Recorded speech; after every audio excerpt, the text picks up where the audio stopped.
Kirk had said, I want to do some coaching around actionable steps for making a certain amount of gross revenue this year. I want to make X per month. I want to net this many clients per month. Sub goal of that is I need to increase leads, obviously. Like if you're wanting to increase revenue, you probably have to increase leads. And I want to decrease churn. That's another thing you need to do to increase revenue. So as a 1-2 punch, increasing leads and decreasing churn is a really good way of raising revenue. So like on the right track, those sub goals are really, really smart. For a question like this, my answer would be like, check your marketing metrics, see what part of the funnel isn't working for you, increase the amount of traffic you're getting to your website, see how many people are actually converting from your website into a lead, and then from how many are converting from a lead into an actual customer. Those metrics are off, then there's certain parts of the funnel you probably need to troubleshoot. This is all advice that you probably got from me taking the marketing training. When I meet most music school owners or teachers, especially if they haven't really done a lot of formal marketing, a lot of what I notice is that they're getting like 30 or 50 or maybe 70 visits a month to their website. And then I talk about like, ooh, look how many leads I was getting per year. Like if anyone looks at my public marketing and I talk about the number of leads I was getting in my studio, well, I was getting like 500 visits a month on my website. That's why I was getting that number of leads.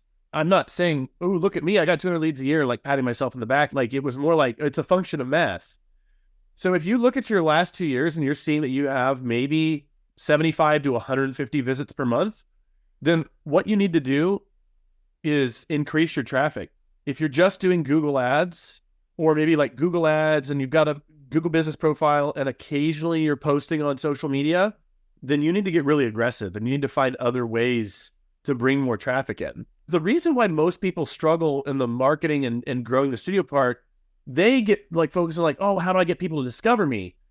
And then they do something and it doesn't work. And it's just a signal that actually it's the bottom part of the funnel that's broken. They come to the website, but the website sucks, so they don't fill out the form. Or you get a good number of people fill out the form, but your follow-up sucks and you only contact them like 2 times and then they never respond. And then you stop contacting them when you should have contacted them like 14 times. Or you contact them back, you have a conversation with them and you're like really monotone, uncharismatic, just giving information, not asking right questions, not eliciting an emotional response. It's just such a blah experience for them. They don't feel this internal motivation to sign up, even for the trial. Or they come to the trial and the trial was really boring. If you're teaching a child, like the child like learns half a song and it looks like they're struggling on the song in the lesson. I made a huge show in my trial of helping the kid assimilate a bunch of facts really, really quickly, and then made a big show of like proving to the parent, like, okay, turn the page, now play this song. 15 minutes into their first lesson, I'm not even showing a kid how to play a brand new song and the kid's getting it.